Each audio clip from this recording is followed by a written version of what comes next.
Students, आपण इनडिफायनाइट integration बघत होतो आणि त्याच्या आधी आपण प्रीवियस लेक्चर मध्ये आपण काय बघितलेलं आहे, बेसिक इंटिग्रेशन काय आहे, व्हॉट इज इंटिग्रेशन आणि त्याचे बेसिक फॉर्म्युलेज आहेत ते बघितलेले आहेत आपण. आता आपण मेथड त्याच्यावरती जाणार आहे. तर मेनली आपल्याकडे इंटिग्रेशन फाइंड करायचे काय आहेत, तीन मेथड आहेत. कुठल्या कुठल्या आहेत बघा, सबस्टिट्यूशन, बाय पार्ट आणि पार्शियल फ्रॅक्शन. कुठल्या कुठल्या, सबस्टिट्यूशन, इंटिग्रेशन बाय पार्ट्स आणि पार्शियल फ्रॅक्शन वाले आहेत. आता ते आपण फर्स्ट मेथड बघणार आहे. सगळ्यात मोठी आहे ती first method, substitution method. Integration by substitution. हे समटाइम्स काय करावं लागणार आहे आपल्याकडे, जे एक्झाम्पल होतं एक्झाम्पल मध्ये आपल्याला समटाइम्स सबस्टिट्यूशन करावे लागेल. ठीक आहे. मग त्यासाठी बघा फर्स्ट फॉर्म्युला, सम फॉर्म्युलेज आहेत. ठीक आहे. मग फर्स्ट रिझल्ट आहे, हा काय फर्स्ट रिझल्ट आहे त्याचा यूज करायचा आपल्याला. तर फर्स्ट रिझल्ट बघा, जस्ट आपण we call this as a theorem. That means the first theorem. Theorem काय फर्स्ट सांगतोय बघा, की if x is equal to phi of t and here काय आपल्याकडे phi of t हे काय डिफरन्शिएबल फंक्शन ऑफ t आहे. एक डिफरन्शिएबल फंक्शन. ओके. हे कसं आहे, डिफरन्शिएबल फंक्शन आहे. कशाचं, t मध्ये डिफरन्शिएबल फंक्शन आहे. ठीक आहे. then integration of f of x dx can be represented as, याचं जे इंटिग्रेशन आहे f of x dx ते कसं रिप्रेझेंट करू शकतोय. आता हा कुठला फॉर्मॅट झाला, कंपोजिट झाला. फंक्शन आहे, फंक्शन मध्ये अनदर फंक्शन आहे. ठीक आहे. हे काय म्हणतात, डिफरन्शिएबल फंक्शन ऑफ t. ठीक आहे. फंक्शन मध्ये अनदर फंक्शन x आहे. मग याच्यासाठी काय करता येईल आपल्याला, सबस्टिट्यूट करायचं आहे. तर काय सबस्टिट्यूट करणार, f of phi of t हे इंटिग्रेबल आहे.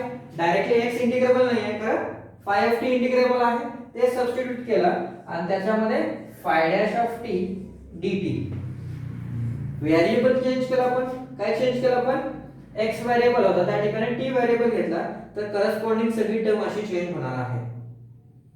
समजलं काय करायचं, समजलं का. फॉर एक्झाम्पल बघा, if want to integrate 3x square sin x cube dx, ह्या फंक्शनला आपल्याला काय करायचं आहे, इंटिग्रेट करायचं आहे. वी वांट टू इंटिग्रेट दिस.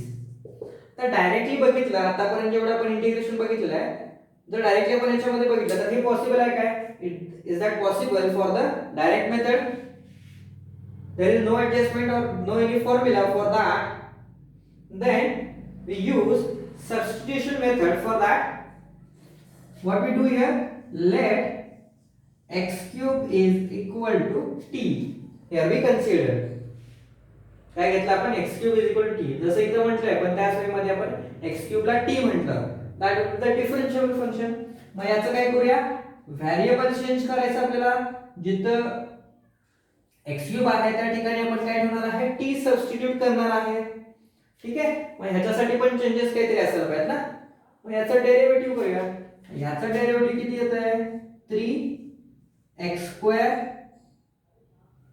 बरोबर. x क्यूब चं डेरिव्हेटिव्ह 3x स्क्वेअर आणि x चं डेरिव्हेटिव्ह काय येत आहे, dx येत आहे. ओके. इम्प्लिसिट फंक्शन टाइप मध्ये आपण याचं डेरिव्हेटिव्ह करणार आहे. डायरेक्टली आपण इथं x क्यूब चं डेरिव्हेटिव्ह 3x स्क्वेअर लिहिणार नाहीये. इम्प्लिसिट टाइप मध्ये 3x क्यूब चं 3x स्क्वेअर आणि x चं डेरिव्हेटिव्ह dx आणि सेम वे मध्ये द dt, t चं डेरिव्हेटिव्ह. ओके. आता रिप्लेसमेंट जमेल आपल्याला. तर रिप्लेसमेंट काय होणार बघा, इथं बघा टर्म दिसते आपल्याला 3x स्क्वेअर dx. याच्यासाठी इथं 3x स्क्वेअर आहे आपल्याकडे, हा 3x स्क्वेअर आणि dx. याच्यासाठी होल रिप्लेसमेंट होणार कशाची, dt ची. Then what we write this as I is equal to integration of this and this should be changed and here sin of x cube, here x cube replaced by t and whole term can be replaced with dt and this will be the simple format. हा काय झाला आपल्याकडे simple format मध्ये आला ना, sin t dt simple मध्ये आला. ह्याचं मग काय करूया आपण, इंटिग्रेशन करू शकतो आपण याचं. sin t चे इंटिग्रेशन किती येतंय, sin चे integration cos t, but minus येते cos मध्ये, ठीक आहे, प्लस c, हे झालं त्याचा आन्सर. इंटिग्रेशन मिळालं आपल्याला याचं, मायनस cos t, बट आपला ओरिजिनल व्हेरिएबल काय होता, त्याच्यामध्ये नव्हता ना, x मध्ये होता. याचं रिप्लेसमेंट करायला पाहिजे. मग ह्याच्यासाठी इथं काय लिहायचं आपण, therefore t is equal to, sorry, directly we should write this as, we need not be त्याचं रिव्हर्स व्हॅल्यू आपल्याला काय गरज नाही, x ची व्हॅल्यू गरजेची नाही आहे. therefore डायरेक्टली बट काय आपल्याकडे, t is equal to x cube, therefore I is equal to minus cos of x cube plus c. Understand? How can we do this?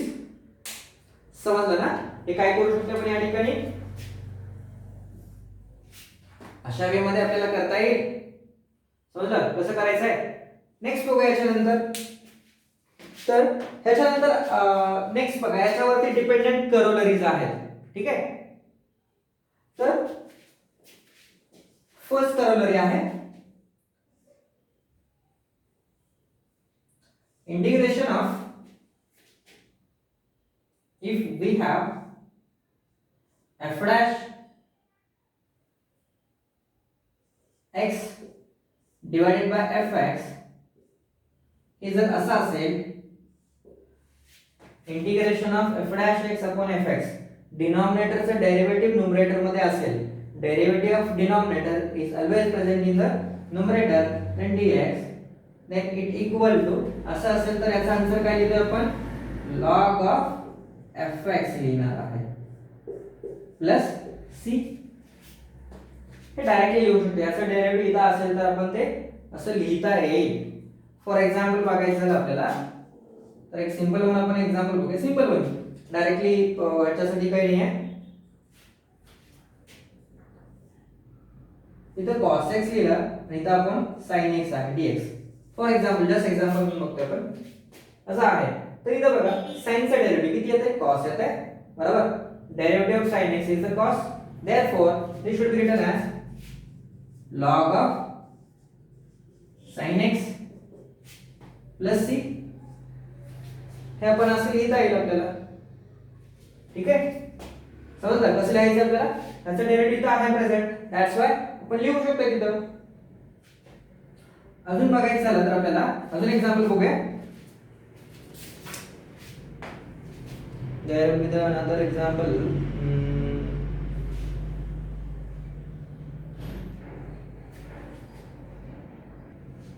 Look at the example in the that format. असं असेल तर आपण याला काय करू शकतो,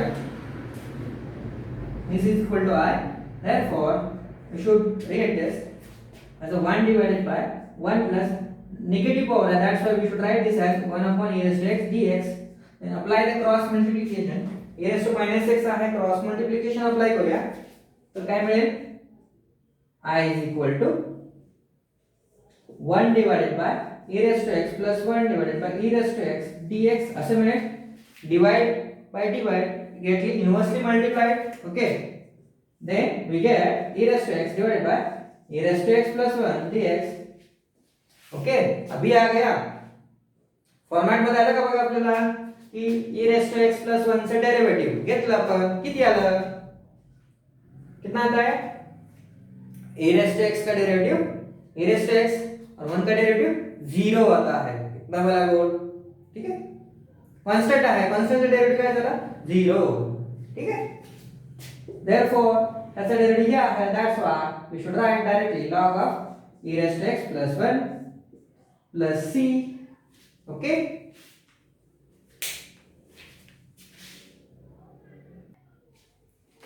त्याच्यानंतर next corollary आहे बघा, जो फॉर्म्युला आपण बघितलेला त्याच्यावरतीच डिपेंडेंट सबस्टिट्यूशन वाला आहे.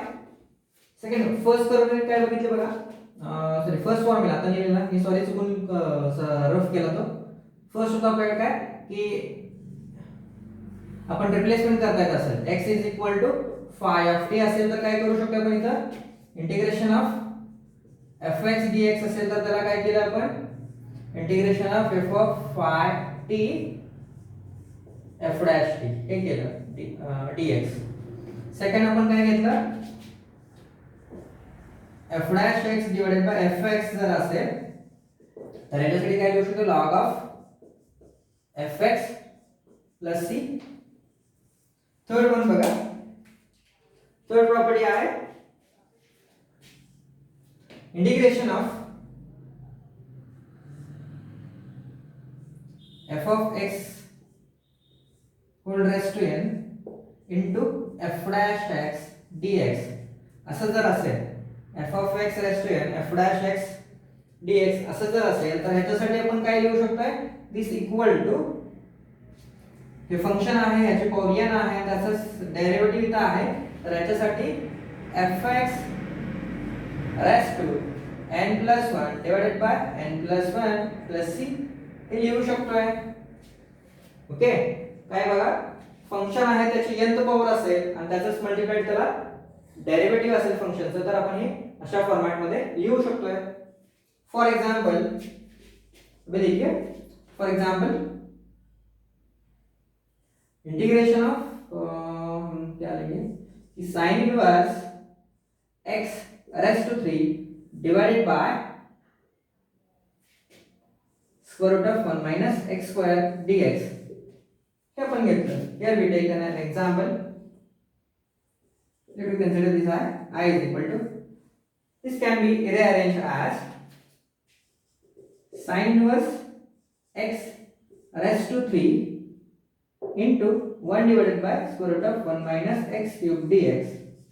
आता इथे बघा हा फंक्शन आहे sin इनवर्स x हा फंक्शन आहे याचा डेरिव्हेटिव्ह किती येते सॉरी स्क्वेअर आहे sin इनवर्स चा डेरिव्हेटिव्ह किती येते 1 divided by square root of 1 divided by square root of 1 minus x square. इथं फंक्शन आहे त्याचा डेरिव्हेटिव्ह इथं आहे म्हणजे आपल्याला ह्या फॉर्मॅट मध्ये केलं then this can be written as असं असेल तर आपण काय लिहू शकतोय हा फॉर्मॅट म्हणजे काय जो फंक्शन आहे त्याची पॉवर n असेल त्याच्यामध्ये प्लस 1 करणार हे sin inverse of x n is equal to 3 then 3 plus 1 4 divided by 4 plus c.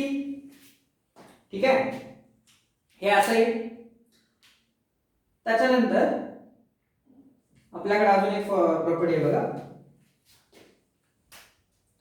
Fourth one integration of इथे जर आपल्याकडे रूट असेल रूट ऑफ एफ एक्स आणि ह्याचा डेरिव्हेटिव्ह इथं असेल f dash x dx square root आहे डिनॉमिनेटर मध्ये तर ते फंक्शन आहे फंक्शनचं डेरिव्हेटिव्ह न्यूमरेटर मध्ये प्रेझेंट असेल तर याच्यासाठी आपण काय लिहू शकतोय 2 times root of fx plus c बघा square root of fx 1 divided by square root of fx and numerator are present derivative of this जर असेल तर आपण डायरेक्टली काय लिहू शकतो 2 times root of function असं लिहिता येईल आपल्याला त्याला. अंडरस्टँड. याच्यासाठी आपण एक्झाम्पल बघूया.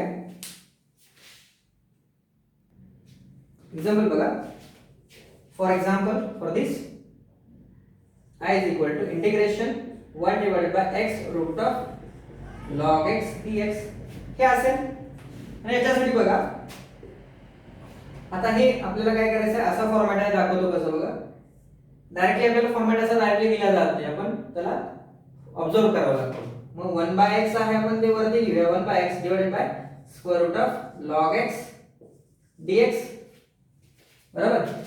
आता इथे जर बघितलं तर log x चा डेरिव्हेटिव्ह आपण काढला if we derivate this function log x चा डेरिव्हेटिव्ह किती येत आहे 1/x येत आहे.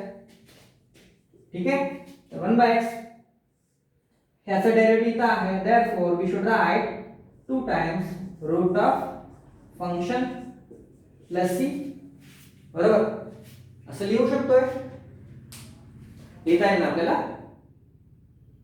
ओके now next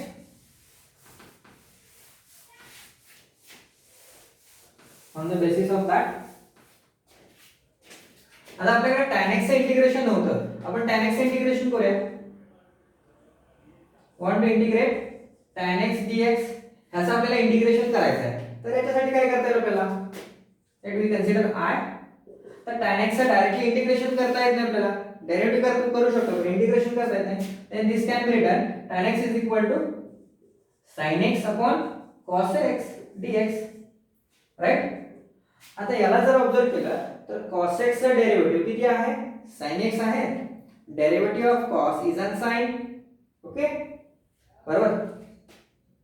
कशाचा डेरिव्हेटिव्ह, cos चा डेरिव्हेटिव्ह किती येते, sin येत आहे. Therefore we can write this as log of cos x.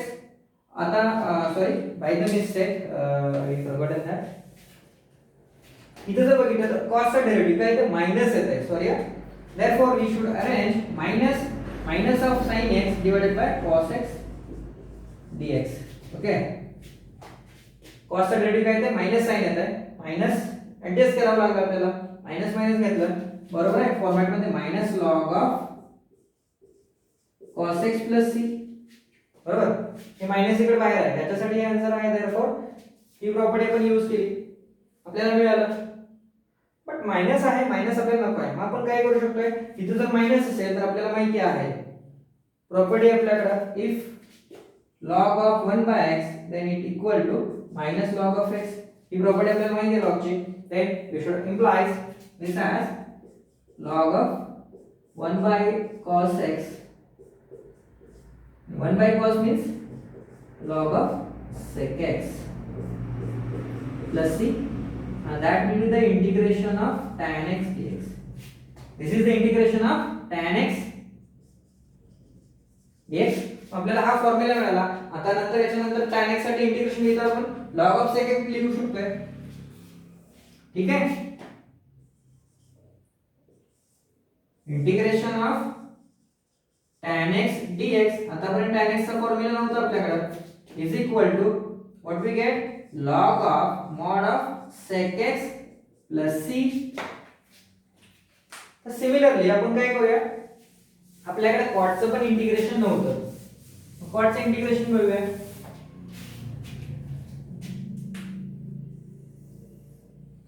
बघा इथं I कन्सिडर केलं आपण कशासाठी, cot साठी, cot x dx याच्यासाठी. तर cot म्हणजे काय आपल्याकडे येते, cot साठी फॉर्म्युला आहे. cot म्हणजे काय, cos upon sin, cos x upon sin x dx, this equal to, याच्यासाठी काय करणार, त्याचा डेरिव्हेटिव्ह, sin चा डेरिव्हेटिव्ह काय येते, sin चं जर आपण डेरिव्हेटिव्ह घेतलं तर ते काय येते, cos येते, बरोबर. म्हणजे आपल्या रेग्युलर फॉर्मॅट मध्ये आहे. Therefore log of mod of sin x plus c. हे झालं cot x integration, cot x dx, okay. चला आपण हे असे लिहू शकतो. Therefore we get second integration of cot x dx is equal to log of sin x plus c. हे formula आहेत. आता हे काय झाले, स्टँडर्ड फॉर्म्युले झाले. त्याच्यावरती जे बाकीचे फॉर्म्युले आहेत, म्हणजे अजून याच्यावरती फॉर्म्युले बरेचसे बनतात. आपल्याला जे अनसॉल्वेबल पार्ट आहे त्याच्यावरती आपण फॉर्म्युले डिराइव्ह करणार आहे. म्हणजे याच्यामध्ये परत सिम्प्लिफिकेशन करणार आहे, कशामध्ये, tan साठी आणि cos साठी, tan साठी आणि cot साठी. ते पण नंतर बघणार आहे आपण. नेक्स्ट लेक्चर मध्ये आपण याच्यावरती बघूया, ठीक आहे. थँक्यू.